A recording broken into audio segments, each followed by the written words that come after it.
So we'll just go live and we'll finish one round of chanting. So I welcome you all to the Level 2 English Pre-Bhakti Shastri course.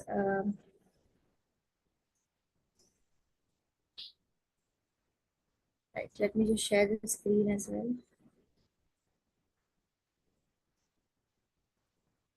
Hare Krishna. So today we are actually going to start the most beautiful section of the Bhagavad Gita, which is the Bhakti chapters. These Bhakti chapters are considered to be most special and therefore they are sandwiched between the Karma chapters and the Jnana chapters. Not that they are restricted to this section, but they are actually pervading the entire Bhagavad Gita. But still, the crux of the Bhakti Yoga you will get in these chapters between 7 and 12. So from 1 to 6, it's mainly about Karma Yoga and a little bit of Sankhya Yoga and Ashtanga Yoga. And we will deal mostly with Jnana Yoga from the chapter 13 onwards till the chapter 18. But the central part of the Bhagavad Gita actually has the essence of the Gita, where Krishna actually spends a lot of time helping the bhaktas to understand what is devotional service and how to come to him. And he gives a very detailed explanation in every chapter.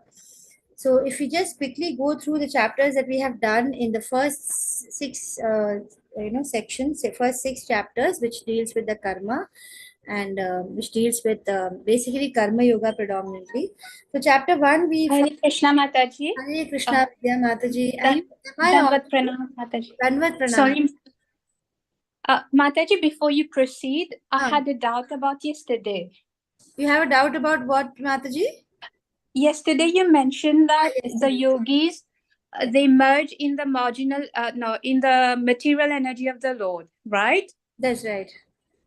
But the Brahman, or the effulgence of the Lord, is part of the absolute truth. So how can we consider it to be material?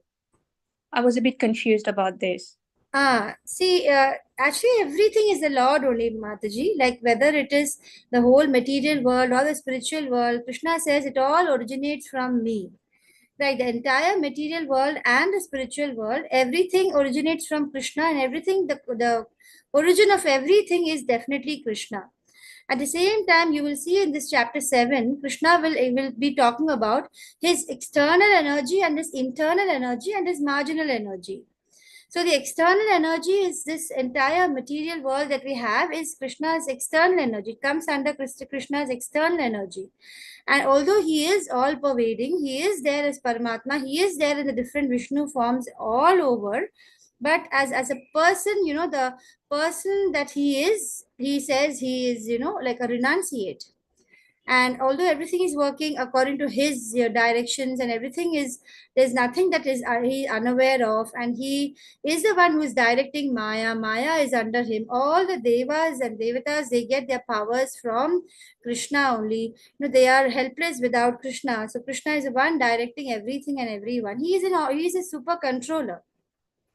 At the same time, now in chapter 7, you will get more clarity about how the material world is actually an inferior energy of the Lord.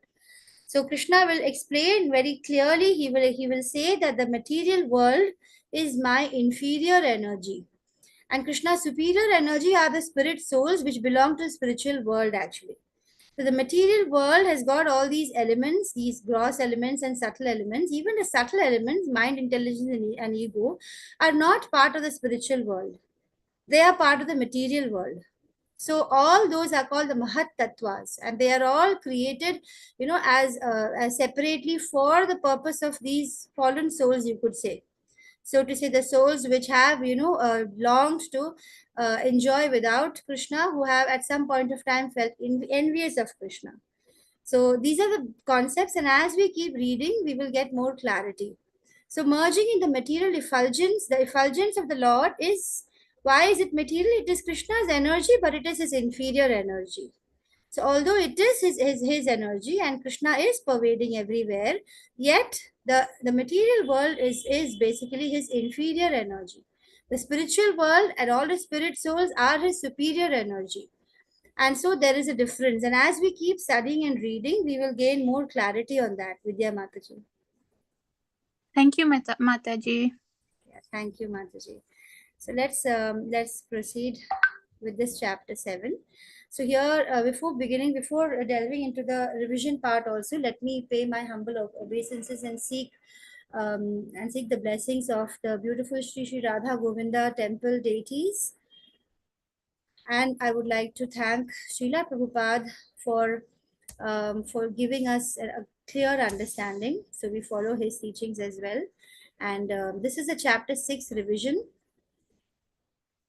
In chapter 6, what we did is we understood about how a detachment of work is needed. Even if you're doing a yoga, it doesn't mean that you can be attached to work. Detachment from work is needed even when you're going by the Ashtanga yoga path. Then we saw how the yoga rudha is the highest stage, and how from the lower stages we reach up to the higher stages, and all the steps of Ashtanga yoga are described in the Bhagavad Gita. And then we saw how the further stages are there in the practice of yoga, where all the details are given. And finally, where Arjuna says that it's not possible to control the mind, Krishna says very much possible, but you need to have practice and detachment. Two things are abhyasa yogena. So with abhyas and with virakti, these are the two things, with detachment and abhyas. Only with these two things can one control his turbulent mind, and without controlling the mind, you can't achieve anything. So your mind is your best friend and also your worst enemy. Then we learned about the destination of an unsuccessful yogi, how Krishna has clearly mentioned that Mad Bhakta na pranishyati, he will never ever fall. So he will again, get opportunity to be born in either a rich family or a pious family of transcendentalists, and he will always continue from wherever he has left. So nothing that you are making progress in in your spiritual journey is ever goes a waste. You're always only moving forward. And then we understood the last verse is about the topmost yogi. So this topmost yogi part is where Krishna ended here, in this particular verse. Guys, these chapter demarcations are done by us. Krishna didn't say, okay, now I'm beginning chapter 7, nothing like that. So there is a flow. So to understand the flow, we would like to just look back at the last verse that is demarcated in chapter 6, which is all about Krishna saying that the highest, topmost yogi is one who is always thinking of him. He says that the yogi, the highest stage is when you're able to think of me. That is, by me, he means him, Krishna, not anything else. And then he will therefore go on to elaborate how it is that we can start thinking about Krishna all the time. And he explains very clearly that the only way to start thinking of Krishna all the time is through listening. So there are, so many different 9 types of way of doing bhakti, which we will see in this chapter. But the first is Shravanam, and the first is therefore listening. So having this constant attachment to listening about Krishna, and developing that affection and love for Krishna by constantly listening to him, that is the first step to bhakti.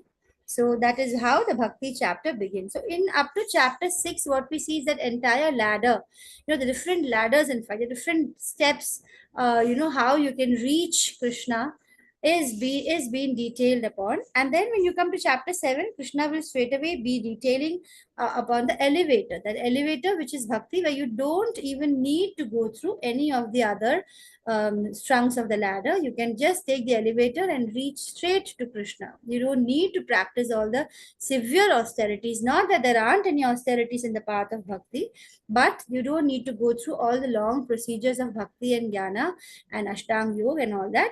In the Kali Yuga, simply through chanting and keeping yourself engaged in thoughts of Krishna by listening, beginning with listening, you can become the topmost yogi. And we will look at some of the beautiful verses from Srimad Bhagavatam along the way today. Quickly looking at the chapter 1, how has Krishna come to this chapter 7 is like in the beginning, we see how Arjuna is so disturbed, and that kind of disturbance comes in all of our lives. Everybody at some point, in fact, frequently we face this confusion where we are not clear as to what we should do. And then we have Arjuna giving all those different reasons and, explaining why he's not able to fight. He says that it's probably going to be sin, I'm not going to enjoy, and the family traditions and his compassion for all his dear and near ones. So we can see that he has clearly reached a material platform where he has forgotten his transcendental duty towards the Supreme Soul. So he has, although he actually is a realized soul, he's very much a bhakta. But here, for the sake of bringing the Gita, Krishna arranges for him to be confused. So that, the Gita comes for us in the coming years. He knows that, down the years, this Gita will be studied, and Krishna will be understood through the scriptures. So that is the reason why Arjuna was placed in a situation of confusion for a while and brought to the material platform of feeling attached to all those relatives whom he suddenly felt that he shouldn't kill. And then he started thinking about his own joy also. So all those are kind of a fall, temporary fall, which Arjuna had faced. Then in 2.7, we see the very beautiful shloka where Karpanya Dosho, right? He says that through miserly weakness. What is a miserly weakness?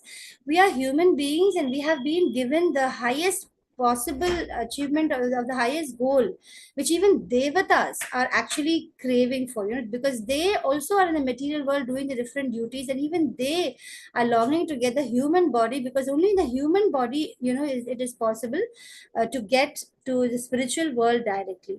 So to straight away, get the highest realization, self-realization, and to straight away reach Krishna's world. So this is a very enviable position, and that richness that we have as a human body, we are wasting. And that is why it is referred to as miserly weakness. We are living like animals, just eating, sleeping, defending, and mating. So we need to rise above that, right? So that is the main thing which Krishna is trying to say. And so therefore he will start talking to Arjuna by explaining the fact that we are not the body, we are not the mind, we are spirit, soul. So unless you disidentify yourself from your body, as well as your subtle body and your gross body, unless you're able to separate yourself, you cannot proceed in the spiritual path. Because if you keep identifying yourself with this body, you will only stay in the material plane. You will not be able to imagine the transcend. You will not be able to reach the understanding of the transcendental plane. So in the chapter 2 itself, Krishna talks about Sitadir Muni. He talks about the beautiful 8 steps to failure. And then in chapter 3, he starts talking about Karma Yoga, where he talks about not simply doing karma, but doing it as an offering to the Lord. And then he gives a beautiful yoga ladder from Karma Kanda. He explains in chapter 3 to Karma Yoga. He also explains the Yajna. So the whole concept of Yajna was very, very beautiful in chapter 3, where we actually understood that all these, the simply sitting and doing japa is not a waste. It's actually serving the entire world. You're actually helping the whole world when you sit and do japa, because it is through the austerities of the good people around us that the divine, the demigods around us, who are serving and helping to bring about prosperity in terms of rain and other blessings, they get pleased, and that is when they shower their blessings upon the humans world, right? Upon us, upon all of us.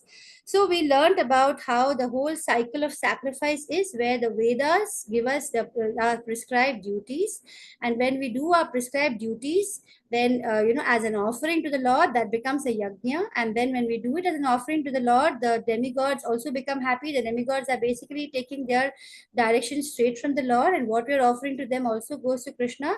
So ultimately we are watering the roots, and then what happens is, when they are pleased, they will shower their blessings, and there'll be rain, there'll be prosperity, there'll be grain, and when we get the grain, we offer that also to Krishna. And then the cycle becomes complete. Whenever there's a break in the cycle, that is when we have so many disasters coming about. And then we learned about leading by example, and how Krishna says that it's very important that even though, wherever situation, whichever you are in, you might be, a realized soul, but he gives examples of King Janaka, who is a king who is whole day occupied in doing his kingly duties, and yet how he does his how he is a devotee, completely offering everything to Krishna. So although we are in the transcendental platform, in the material world, there'll be no difference. It will appear as if the two are the same. You won't be able to make out a difference very easily. So he says, yad yad acharati shreshtha. So he says that just as how the noble people are behaving, the others will follow, and that is why Krishna is telling Arjuna, you need to set an example. So, and then he talks about the last lines. He talks about the greatest enemy, which is lust, in reply to Arjuna asking that what is it that even though people know that it is a big mistake that you're doing, or they know that what they're doing is wrong, how do they get tempted to do it? So the answer is purely lust. It is lust and desire which makes people do the wrong things, even though they know it is wrong. In chapter 4, we were clearly taught about transcendental knowledge by Krishna, where he straightaway brings us to understand that this Gita is not simply given in the battlefield, but long back to sun god. And therefore, Arjuna questioned him on that also, asking him, how come you're like approximately my age, and how come you're saying that you gave this knowledge to the sun god? And that is where Krishna reveals that he has not been, just now in this appeared just now. He has been always there. Arjuna, you have also been always there, and everybody in this battlefield and everybody has always been there. And then he says, you don't remember what has happened, but I remember everything. Obviously, he's a supreme lord. He's a knower of everything. He is omniscient, knowing everything. So he explains how he has always been there, and he says why the parampara, the knowledge passes down through parampara, and how sometimes it's not that the knowledge is lost, but through parampara, because people distort that knowledge, and then adharma will start prevailing, and when the pious people are getting disturbed, Krishna appears. It's not that he just he's not having any form and then he takes a form. That is not what he says. He says that the mudha people, they will not know. Avajananti ma mudha, people who are covered with lust, they will not be able to see that Krishna has come as his original person. So even though Krishna came as in his original form, and in those times, he just appeared in those times, still we can find many people never recognized him. Only very few knew that he is the supreme lord himself. So Krishna, therefore we can see he removes the entire misconception which most people have. He says why he comes, yada yada hi dharmasya. He says when he comes, and he says how he appears, and he removes. He talks about how through karma yoga, ultimately you remove all your reactions. He talks about the kinds of karma, vikarma, and akarma. He talks about how you should do akarma. He talks about the 4 divisions of human society, and that is again difficult to accept, like I have said so many times, but there are 4 divisions, and it's all based on your own past karma and your own past tendencies, that you're born into the different divisions. But at the same time, it doesn't mean that just because you're born, you have to be, you have to belong to that particular this division of society. It is based on your qualities as well. So guna, so it says guna karma vibhavasha. It is based on the gunas or the qualities that you have. And then you will find in chapter 17 and 18, Krishna describes what are the qualities you need if you want to be a Brahman or a Kshatriya or a Vaishya or a Shudra. Which are the qualities? And the best part is he says that whichever one you're born into, there's nothing to worry. Everyone is eligible to reach Krishna through Krishna consciousness. And that is why we find Srila Prabhupada, he, although he explains how Krishna himself has said, I have created these divisions and it is based on their own karma. It's not, he is not responsible for anybody's, sufferings. They have all incurred it upon themselves. He's not, so he is completely detached and renounced in that way. But then the moment you turn to him in bhakti, he is there to help you and pull you out and take you back to the spiritual world. So we learned in chapter 4 also a very beautiful explanation of all the different sacrifices, how the different munis, what do they sacrifice, the inhaling breath into the exhaling breath and exhaling into it, and so many, it's very, very deep. And so we went through those in chapter 4. In chapter 5, we come back to karma. But this time we talk about karma sannyasa yoga, and then we look at a clearly different, we try to differentiate. Krishna, he has differentiated between renunciation and between renunciation of your fruits of work, renunciation of work and renunciation of the fruits of your work. So then he talks about nishkama karma and how it will free you from bondage. And at the end, he talks about bhoktaram yajna tapasa. That was a very beautiful verse in chapter 5. He says that he gives us a peace formula. So he says that that if you can get liberation by focusing on the supreme, and he gives us a formula for peace. In chapter 6, we saw the description of Ashtanga yoga. We saw Arjuna clearly, he rejects the Ashtanga yoga, and then why Bhakti yoga is the highest has been described by the end. So now let us come to chapter 7. In chapter 7, the Bhakti chapters are starting, and it's very, very beautiful. Krishna is going to speak about hearing. The importance of hearing about him is the first step to Bhakti. In 7.4 to 12, Krishna will talk about knowing Krishna as a source of both material and spiritual energies. The whole material world is nothing but Krishna's energy. It is his inferior energy. and or his external energy. And then we have the spiritual world is his internal energy. So we're going to be looking at that from the verses 7.4 to 12. And then from 7.13 to 14, hopefully we should be able to finish these. We are going to see how the material nature has got its three modes.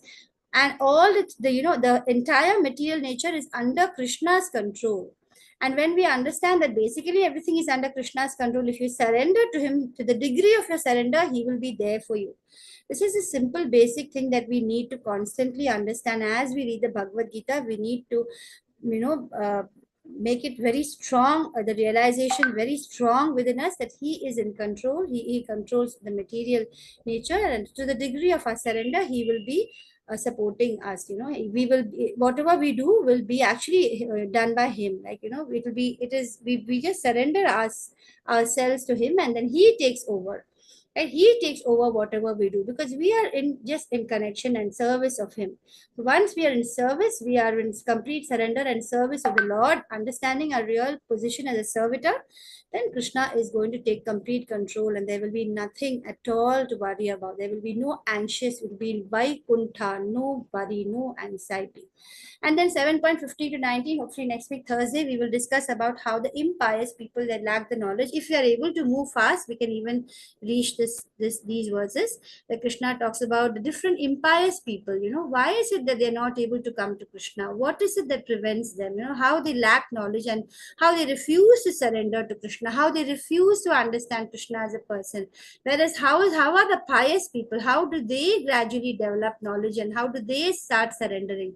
And so he talks about, there are other, in 7.20 to 25, he actually discusses about how demigods and impersonals, in fact, the terms used are quite severe.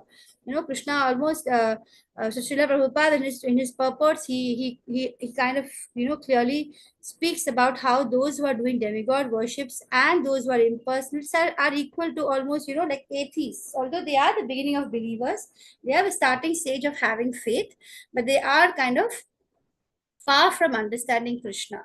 So, and why are they that way? Why are the impersonalists, and why are the demigod worshippers? It's only because of avidya. So they're refusing to see the knowledge which is clearly, explained in the scriptures. They're refusing to open their jnana chakshu. They're refusing to see that knowledge, right? They want to continue speculating. So that is the reason why they stick there. The demigod worshippers, of course, they have material desires more than anything else. So they are driven to demigods predominantly by material desires. Not always, but mostly. We could say, I don't want to make my own statement, so I wouldn't go to talk about that. We will only go by the words spoken by Srila Prabhupada. I want to stick on that. And the last section is the bewilderment of the living entity and his freedom through knowledge of Krishna. So what is the reason for human beings to be, for the living entities to be bewildered? What are the causes of the confusion, and how it is that through knowledge of Krishna, one becomes free, the true freedom. So we're going to look at 7.1. 7.1 is actually very, very elaborate. It goes, Maya Saktaman. So Bhagavan, he straight away starts speaking. There is no question in this. Shri Bhagavan Vacha. Maya Saktamanah Partha Yoganyunjan Madashrayah Asamshayam Samagramma Yathagnasyasi Tachrunu. So here the word Tachrunu is what is very, very important. Listen, Shrunu, listen. So what we're going to see is the best of all yogis was, we have seen the connection with chapter 6. Best of all yogis, Lord Krishna explains in 6.47, the last verse, that a yogi who is always thinking of him and concentrating in full faith, he is the highest yogi. That is the highest possible achievement that a yogi can get. In chapter 7, we are looking at the knowledge of absolute, which begins with the stress on the process of hearing. The way of acquiring knowledge is by descending process as the only process. You cannot acquire knowledge. So you'll find many people who say, I don't want to read the scriptures. I don't want to listen to all this. I would like to experience it myself from the very beginning. But this knowledge with our material senses, it's not possible to get. That's why Krishna comes in the form of Vyasa. He actually incarnates as the Veda Vyasa, and he actually gives us all these scriptures so that we can understand. It is only possible through this descending process that we can acquire this knowledge. So some people, being very bashful and arrogant, they would refuse to go by this path, and they would say, no, I want to experience it on my own. So that's a very, very long path, and they have to simply take a lot of births with their own mental speculations. In this very chapter, we will be talking about them. They are the Maya Apahrita Jnana. Their intelligence has been stolen away by Maya.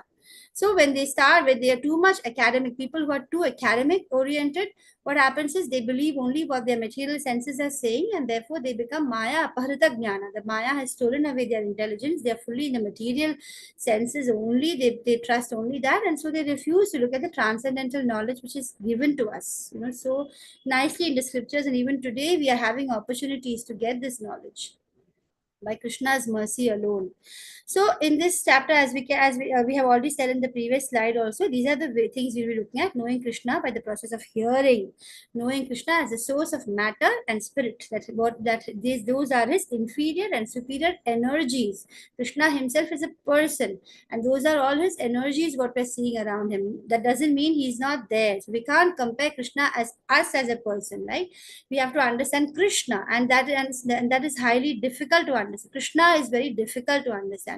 We just need to begin by understanding that he's a person, he's relatable, he reciprocates, and then to the degree to which we surrender, he will reciprocate. And so we need to have that relationship with him, that rasa, and that relationship should be there. And that happens when we keep on reading the Gita and the Bhagavatam. We want to know more about him. That's how we start developing the relationship with the person that is Krishna. Krishna controls the modes of material nature, but some people may think that he is under the control of the modes of nature. That you find people who will even say that, oh, he's got the karma, that's why he's suffering this, so that's why that happened to him. But Krishna is well above any reactions of karma or anything. He's above the modes of nature. He is the one who controls the modes of nature.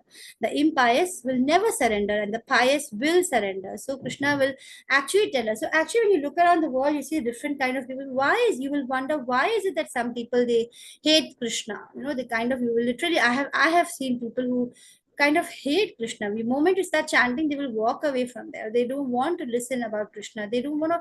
If you start saying Krishna is Supreme Personality of Godhead, they will run away from there, because they will say that I don't believe that. I believe all gods are equal, or whatever. They will not look at the scriptures. They will not have the patience to listen to why this is being spoken of. At the same time, it's very, very important for Vaishnavas to understand that we respect every demigod, completely, because the demigods are the greatest devotees of the Lord. That's why they have got that. They are actually in service of the Lord. So they are devotees of the Lord. So surrendering to demigods and impersonalism, Krishna explains what are the kind of people who will surrender only to demigods without Krishna realization. Who are the people who will go into the path of impersonalism without Krishna realization? So he will talk about those people, and he will talk about how you'll be free and you will know everything you need to know once you know Krishna. It's a beautiful picture also here. Very, very beautiful painting. So in verses 7.1 to 7.3, we are going to see how Krishna will request Arjuna to hear about his material and his spiritual energies. And he will declare that the transcendentalists who succeed in understanding Krishna is very, very rare. It's difficult. We should be very grateful to have this opportunity to read. I request everybody, Ravi Prabhu has put the attendance. Please mark your attendance for the day. Please take your time off and mark the attendance for the day. So I just read out this verse for you, in which Krishna is saying, now hear, O son of Pritha, Partha, he says, son of Pritha, how? By practicing yoga in full consciousness of me. Who is me? What is me? It's Krishna. It's not the energy of the world or anything else. He says Krishna, the person, with full consciousness of Krishna, mind attached to Krishna. You can know Krishna in full, free from doubt. So you need to practice yoga in consciousness of Krishna. That's what he says in the verse 2.1.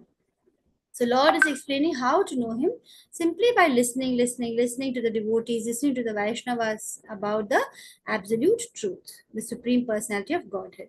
And this, how it is to be done by listening is given in these verses. We will go through them, Srimad Bhagavatam 1.2.17 to 21, and also we will see how in 1.2.11, so, we understand about the three realizations, the three levels of realization of the Lord. And the true Bhakta knows that all these three are non-different. It doesn't mean that, Brahman realization, or Paramatma realization, or Bhagwan realization, any of them are not God. All of them are. However, they are different levels. There is a hierarchy, although they are not different. They're all Krishna. One, the Brahman realization is an impersonal. It's not a personal relationship. It's very impersonal. There is no emotions involved. It's very impersonal. And so such people are basically looking at the energy of the Lord. So it's compared to understanding the sun's light. Just the light itself, you get dazzled by that. And so it's a very partial realization. And then the localized realization is when you look at a sun's disk, at last, you're not only looking at the light around, you can see that there is a disk. That is also partial realization. But actually coming into the sun and seeing the sun himself or the God himself, that is the complete Bhagavan realization. Understanding God, Krishna, as in his personal form is the highest Bhagwan realization. So what is a living entity? The living entity is a spirit soul. And the spirit soul can practice different yoga processes. As soon as he is coming up from his physical, his material level of understanding the world of eating, sleeping, mating, defending, he has now started thinking questions like, who am I? What's my purpose? And then he starts feeling that I am not this body, I am this soul. And then he can feel that this soul is trapped in this body. You can sense that, and through listening to scriptures, all that feelings that you have had, the intuitions you have had, they get crystallized, and you can feel that you're just trapped in this repeated cycle of birth and death. And then you start seeking answers, and then it is through the different yoga processes that you can elevate yourself to self-realization. Not a simple process, so it will not to be taken for granted at all. It requires a lot of dedication and does require austerity. It's not that only this yoga is a long and process requiring austerity. Bhakti also is not so straightforward. But the moment you love Krishna, there's nothing more you need. It's a love that we have to reach, that loving stage, prema. That prema is a very difficult stage to reach. So the Jnana Yoga is when you get the Brahman realization. Ashtanga Yoga, it's also partial realization. Ashtanga Yoga, Paramatma realization, is also not yet Bhagwan realization. Bhakti Yoga, concentrating or fully focusing on Krishna. And then we will be looking at verses 7.1.2 to 17 to 21, which are very, very important. And then we are going to look at how the 9 processes of devotional service always begins with hearing about Krishna, or hearing about his devotees. You don't listen to different stories of his devotees in the Srimad Bhagavatam. Constant hearing. Then the Lord Paramatma, he will purify your soul, your heart. It gets purified. And then the devotee starts developing. Krishna says, Dadami Buddhi Yogam Tam. So he will be giving you the transcendental knowledge, and he will teach you how to become steady in your devotional service. You will be freed from all your passions, your ignorance, your greed. Everything will disappear. You don't even need to separately strive for it. The moment you become fixed in devotional service, simply chanting, then you will get in connection with him. You automatically, you won't even have to do anything extra. Automatically, you'll become freed from the 3 modes of material nature. You'll be freed from passion. You'll be freed from ignorance, lust, and greed. The 3 gates of hell will also no longer disturb you. You will not be, swept by anger. Impurities will become wiped out. Your past sins get washed away. And then you become situated in not just Sattvagun, but in Shuddh Sattvagun, pure goodness. You will reach the stage of pure goodness. Krishna gives us this, guarantee. And you will become enlivened in devotional service. You will understand the science of Krishna perfectly. So understanding Krishna is not just an emotional thing, or it's not just a bhava thing. It's actually a science, and there are ways to really go systematically to understand him, and that's how you get complete knowledge of the truth. So I wanted to go through these verses 7.1.2, 17 to 21. I also wanted to go through this verse 1.1.1, which is the beginning of the Bhagavatam. The first verse of Bhagavatam goes like this. It is a question by it begins with questioning of the sages. Let's see what is the first verse. It says, Om Namo Bhagavate Vasudevaya. It goes like this. Janmadhyasya yatonvayaditaratarsh chartheshvabhignah swarat tene brahma hridaya adikavaye muhyanti yat surayah तेजो वारिमृदां यथा विनिमयो यत्र त्रिसर्गो मृषा धाम्ना स्वेन सदा निरस्तकुहकं सत्यं परं धीमहि. So here it says, "O my Lord Shri Krishna, son of Vasudeva, O all-pervading personality of Godhead, I offer my respectful obeisances unto you.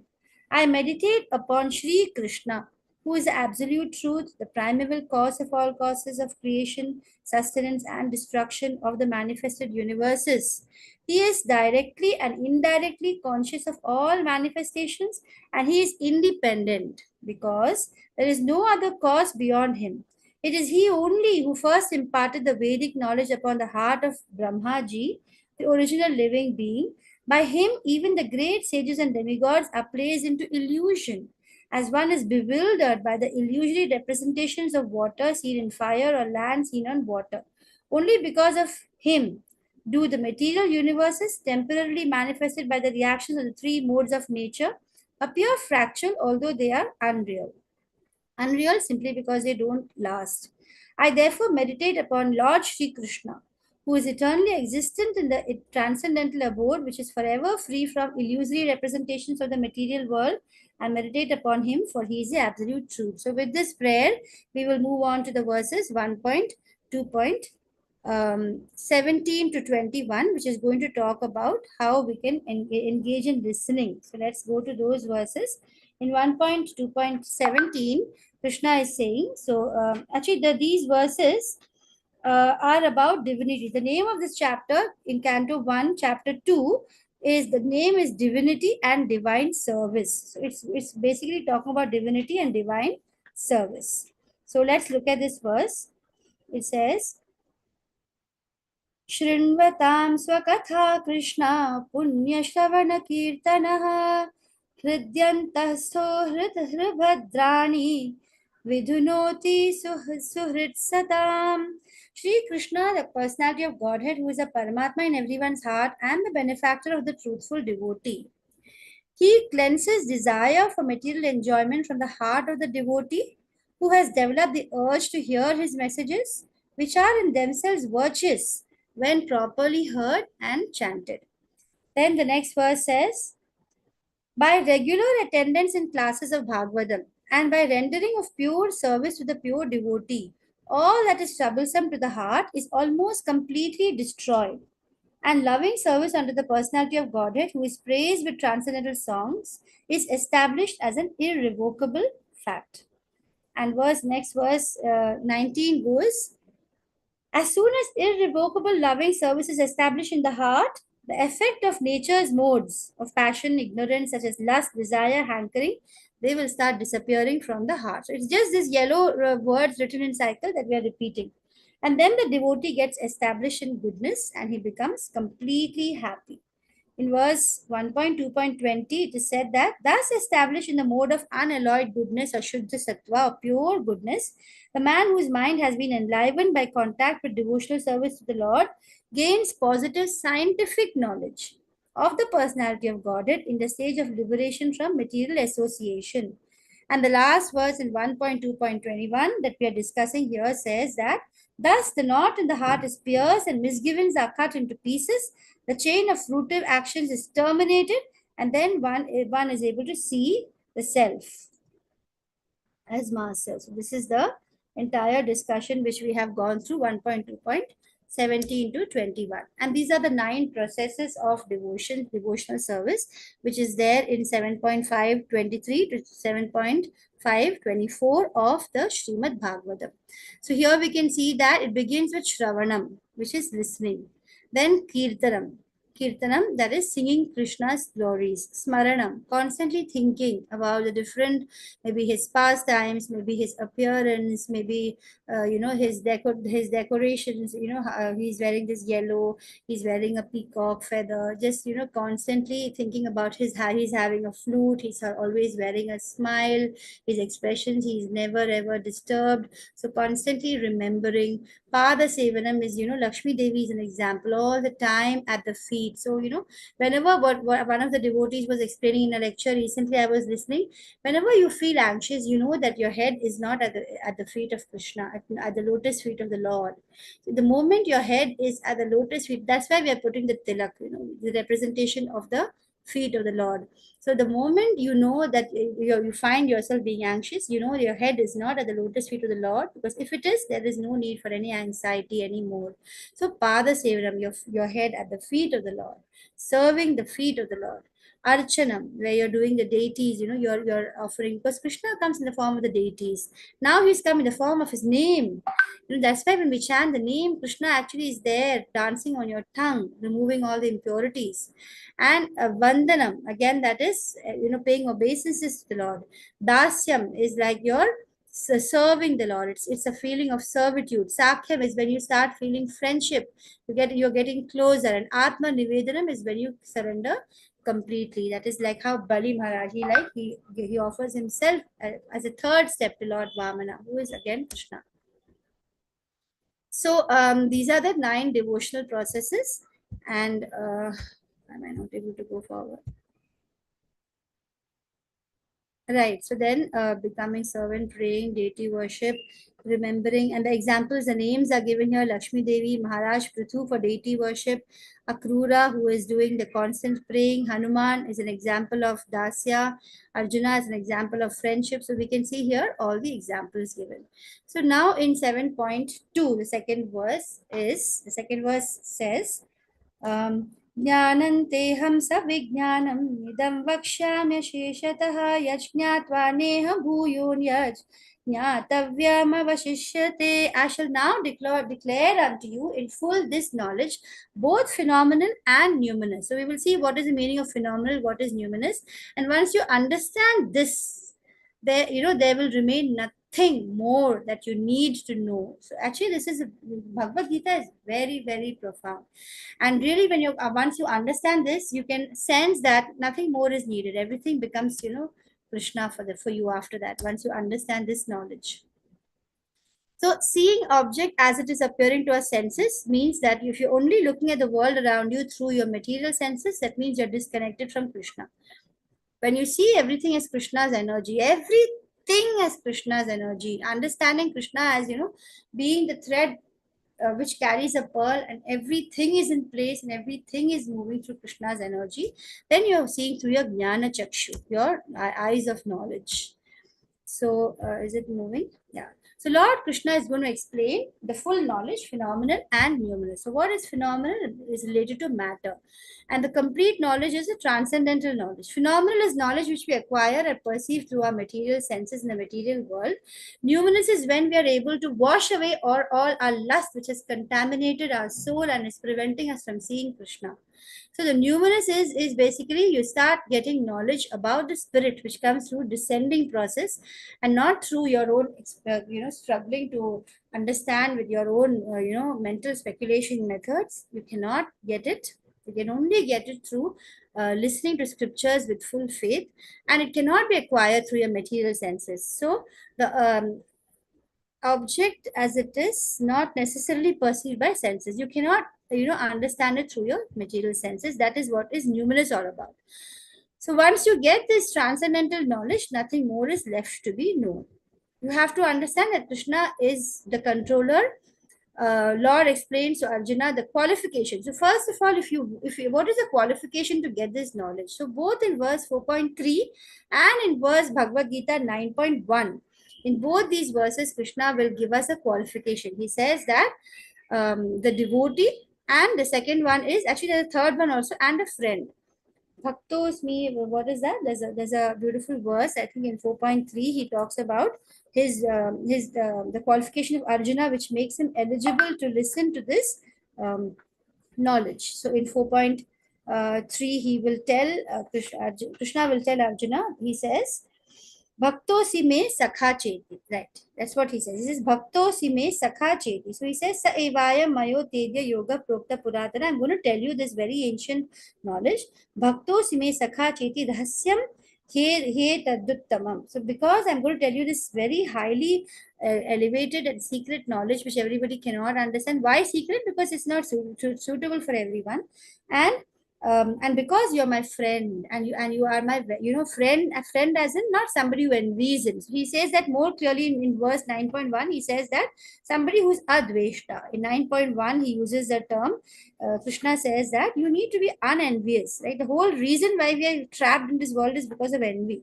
We had an envy for the Lord. Why should he lord over? Why I want to lord over?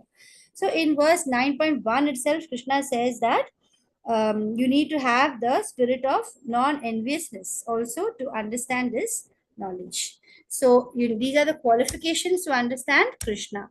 And how do you understand Krishna? You should understand him as a cause of all causes, source of every knowledge, and the only object of meditation. Which says, Manushyanam sahasreshu kashidyatati siddhaye yadataamapi siddhanam kaschinmam vedi tatvatah. Out of many thousands and thousands of men, only one will endeavor for perfection. And even among those who endeavor for perfection, those who, even they hardly can know Krishna in truth. So here what we understand is that it is understanding Krishna is not at all simple.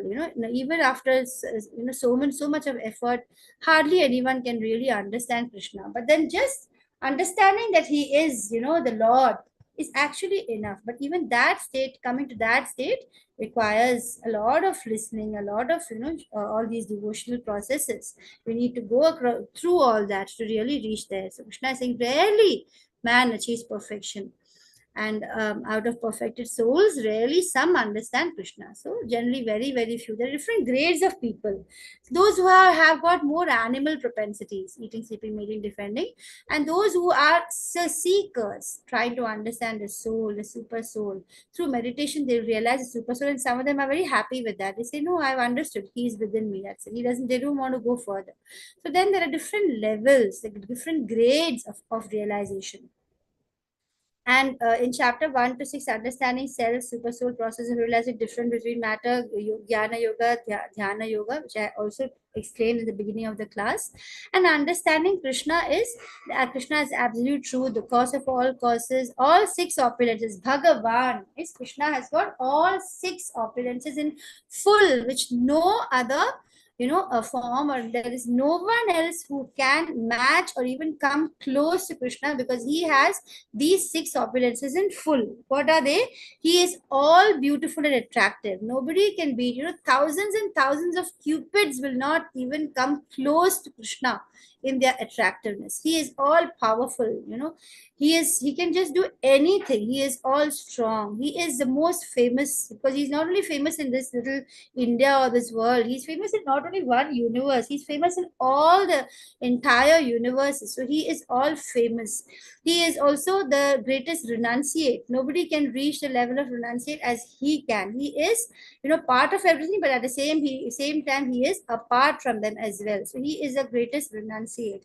And then he is also the most knowledgeable. He knows the past, present, and the future. So there's no one who can beat him in knowledge. Even the different demigods, everyone, they turn to Krishna. They turn to the Lord, the Supreme Lord, because knowledge, knowing everything and everyone is only possible by Krishna.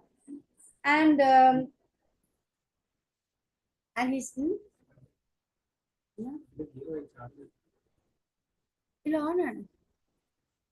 sorry. Okay, just a minute. Sorry about that. So Krishna has all these six opulences, all beauty, all strength, all beauty, all strength, what is it, all wealth, prosperity, right? The whole world, universe belongs to him. We all belong to him. Nobody can beat, of course, that, because everything and everyone belongs to Krishna. So all beauty, all strength, all prosperity or wealth, and all what is that, knowledge, all fame, and all and the greatest renunciate. So these six opulences in full no one has. So, and he can be only known by the process of Krishna consciousness. Krishna himself clearly says that without bhakti, there is no way you can understand Krishna. Process of bhakti is, however, not so easy to practice, as people will say, oh, it's just a bhava, they just have some kind of an emotional outburst. It's not like that. Process of devotional service, automatically you get to understand the crux of the Upanishads, the Puranas, and the Narada Pancharatra, and then people who are pretending to know all these things, they simply become a disturbance to the society. So that is what has been explained in that section. So we'll quickly go through the 7.4 to 12 as well today. It's about knowing Krishna as a source of material and spiritual energies. Let's quickly go through them. In 7.4, Krishna says, Bhumi rapo nalo vayuhu kammano buddhirevacha ahankara iti yamme bhinna prakritirashtadha. Bhinna Prakriti Ashtadha. So he says that these are my separated. So he says, why does he say separated? That's because they are his external energies. They are not his internal energies. He's clearly telling us that all these material energies, that is comprising of the 8 elements, out of which 5 are gross, 3 are subtle: earth, water, fire, ether, mind. Earth, water, fire, air, ether. These 5 are gross. In that gross itself, we can see that air, we can't see the air. Ether is like, so already it is like something we can't even perceive. So all those 5 are actually material. They are gross. And then imagine how subtle the subtle are. The mind, intelligence, and false ego are very, very subtle. And all of them constitute, all 8 of them. There are actually lots of, the whole list is given in Bhagavatam very beautifully. But now we're understanding that these are the main 8 elements, or what makes this material world. And Krishna is saying that these are his bhinna prakriti. They are separate. They are his separated energies. That's what he says. Bhume rapo nalo vayu kham mano buddharevacha ahankara itiyam me bhinna prakriti ashtadha. And then he will talk about his superior energy. He's going to say aparayam itaspanyam. Other than these material energies, which is inferior. Prakriti vidhi me param jiva bhuta mahabhavo yedam dharyate jagat. So there is a superior, other than these inferior energies, Krishna says that besides these, oh mighty and Arjuna, there is another superior energy of mind, which comprises a living entity. So we, the small spirit souls, so many across the entire material world and spiritual world, all of them, they are what constitute Krishna's superior energy, which comprise the living entities. And what do they do in the material world? What do they do? Krishna is saying openly, they will exploit the resources of the material inferior nature. They will be exploiting all the other elements. They are using all these different elements for their own desire, fulfillment, or for their own, pleasures, and for their own satisfaction. So they are using all that. But Krishna, and that is the Maya, right? So that is Maya, and made up of the 3 modes. So Krishna is trying to help us get free from Maya by attaching ourselves to Krishna, so that we can go back to the spiritual world and be in the spiritual realm. So all created beings have their source in these 2 natures, and of all that is material and all that is spiritual in this world, know for certain that I am both the origin and the dissolution. So he says that I am the person who, the origin is from me, and even dissolution is from me. And again, they will have the same cycle, which you can be free of when you're free from the 8 elements. So earth, water, fire, air, mind, intelligence, ego, intelligence and false ego, mind, intelligence and false ego are his separated energy. That's what Krishna is explaining. They're plenary expansions, the material for material creation. So we have these 3 Purusha incarnations. So Krishna, he comes in his complete expansion, right? So even when he comes into this material world as Krishna, it doesn't mean Krishna ceases to exist in Vrindavan. It's not like that. He will cease just because he has appeared on this earth. He ceases to exist in the spiritual world. No. Krishna can expand. He's a Lord, so he will expand. There are so many plenary expansions, complete expansions of Krishna, not only in this universe. He keeps on, he's appearing in all the different universes. And then there are those which are Prakriti, for material creation, there are expansions. The energy is also his expansion. So the Maya is also Krishna's expansion only. And the Purusha incarnations are his Purusha expansions, which are basically three: the Mahavishnu, the Karnodakshaya Vishnu, from whose pores the whole universes are coming out, and then the Garbhodakshaya Vishnu, these I explained yesterday as well. We were discussing this. So then the second is the Garbhodakshaya Vishnu, from whom the lotus comes out, and then we have Brahma in each of the universe. We have the Garbhodakshaya Vishnu in each of these different universes, and then we have the Brahma in each of the universes, and then we have the creation begins, the material creation begins. Brahma is given the knowledge of the Vedas. He does the material creation in that particular universe. In every universe, Brahmas are there. And in each of them, the Garbhodakshaya Vishnu will further expand as Paramatma or the Kshirodakshaya Vishnu. So there's an expansion of the expansion of the expansion of the expansion. So the Mahavishnu or the Karnodakshaya Vishnu, he creates the total Mahat Tattva, which is all these elements we are talking about. And the Garbhodakshaya Vishnu will enter into every universe to create the diversities. And then the Kshirodakshaya Vishnu will enter into every atom, into every spiritual atom. And then it will maintain that as super. So he will sit with that soul, he will travel through all the stupid desires that the soul may be having to get trapped in this material world, till he will just travel with him everywhere through the different bodies he takes. And those who don't know Krishna, what will they think?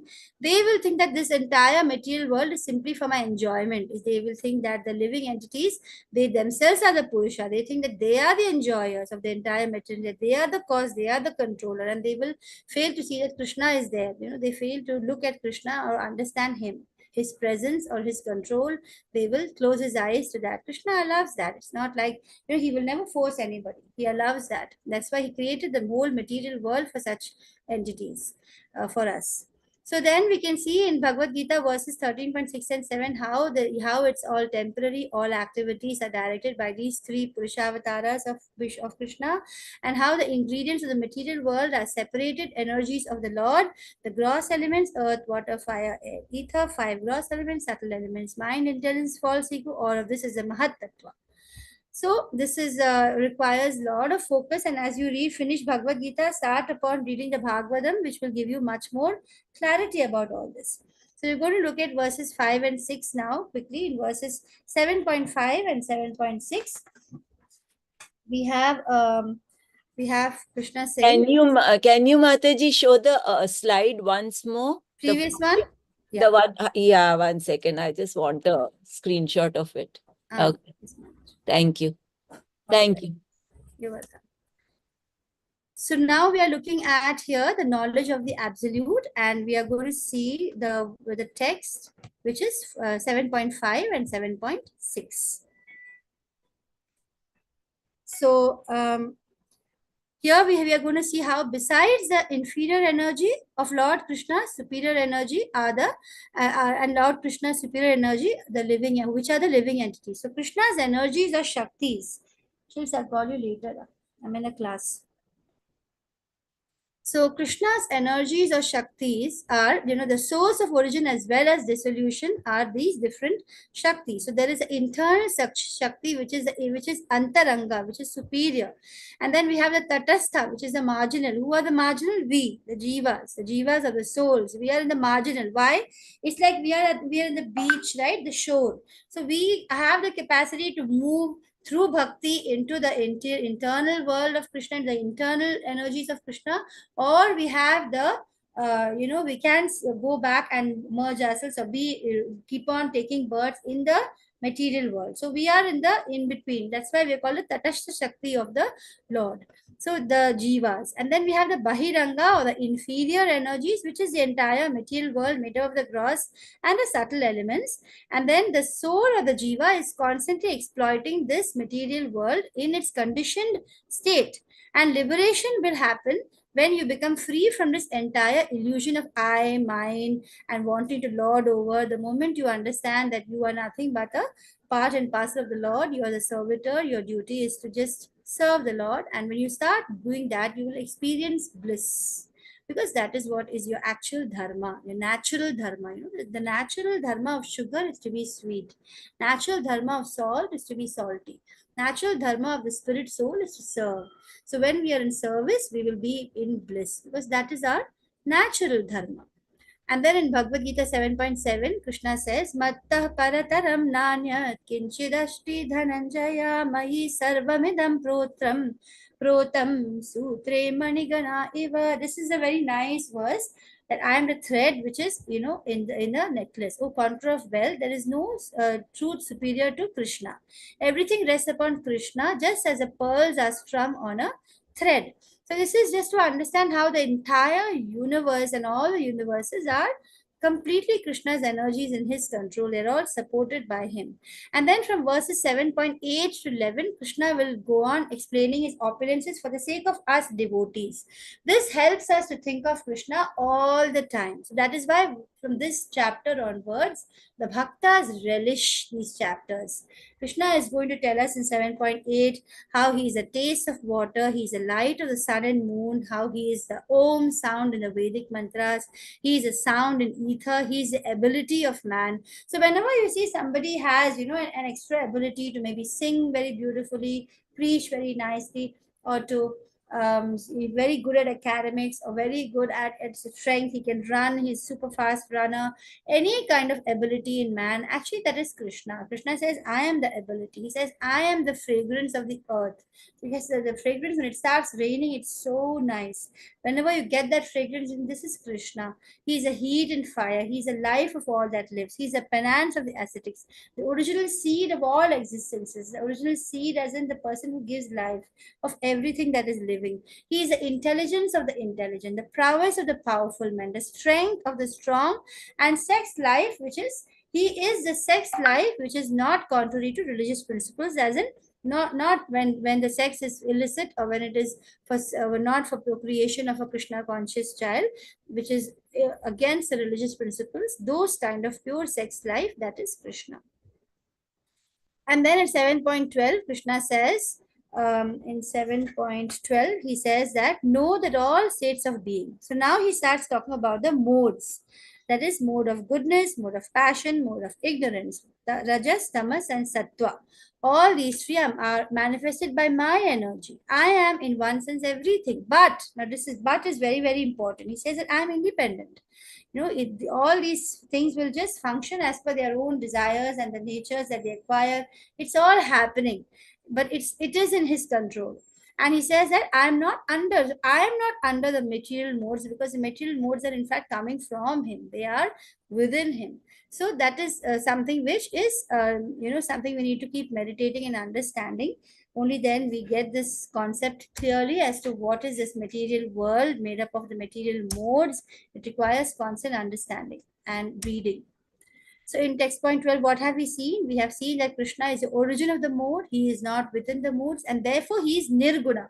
There is a big confusion when people talk about nirguna, right? We have people who think that nirguna means I am without a form. That's not at all what Krishna means when he says nirguna. He says that I am not affected by the three gunas. That's what he means.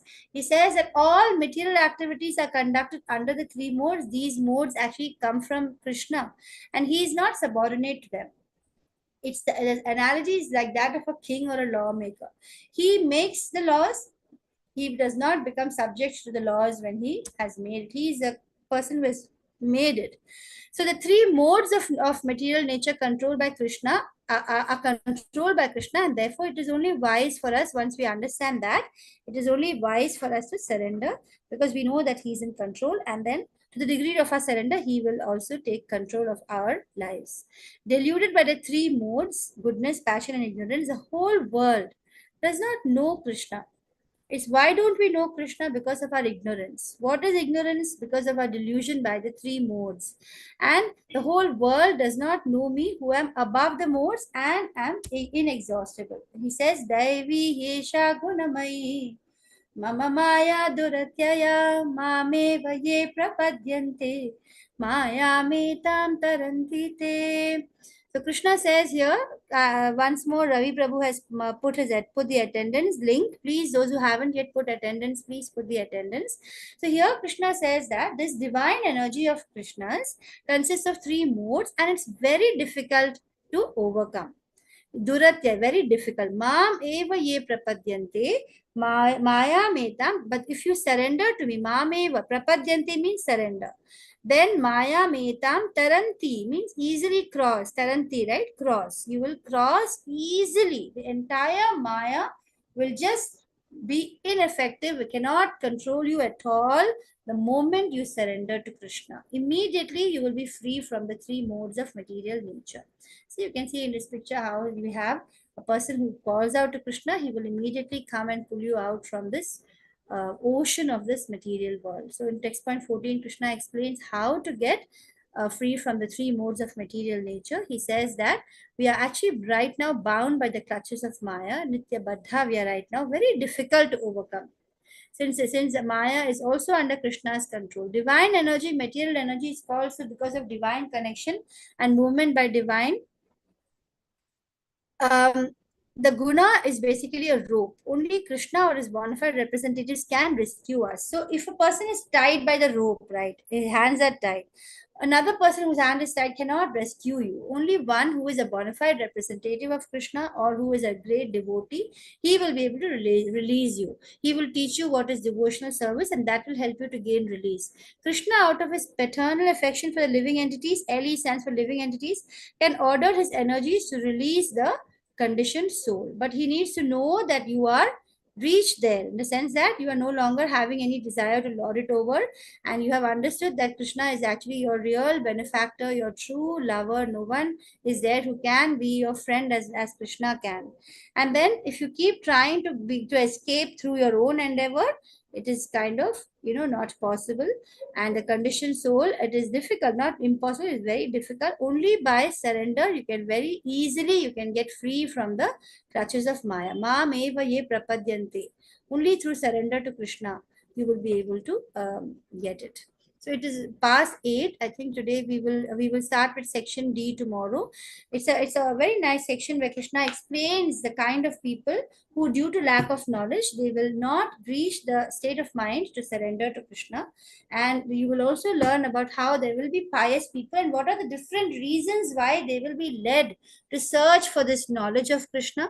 Like all of us, we are just trying to understand and search and seek Krishna out, right? And then how they will be leading to surrender. So what kind of people are the pious and impious?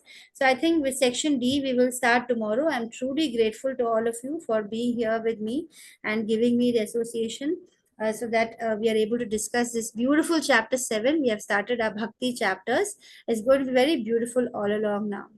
Hare Krishna. Vancha kalpata. Hare Krishna Mataji. Hare Hare Krishna. Krishna. My Hare video Krishna. is gone, is it? I don't know when my video went. Vancha kalpataru desha kripa sindhu evacha patitanam pavanebhyo vaishnavebhyo namo namah. Hare Krishna, everyone. Any sharing anybody would like to do? Isn't this nice? Chapter 7. I found this very, very nice, actually. I really found this beautiful. And I wanted to tell you that I did complete, I can't remember that Mataji's name, but the story of Ram was so beautiful, so beautiful. Nitai Sevini Mataji. Nitai Sevini Oh, you Mataji. listen to that fully. Very nice. I'll post different videos by these, different highly elevated. So beautiful listening to them, actually. Yeah. Nice. So if one can just, because rather than do anything else, even if you walk and listen, it's beautiful, Yes, Mataji. So, yeah. Amazing. Okay. Thank you so much. Thank you, Mataji. Hare Krishna. We'll meet next Thursday. Hare Krishna.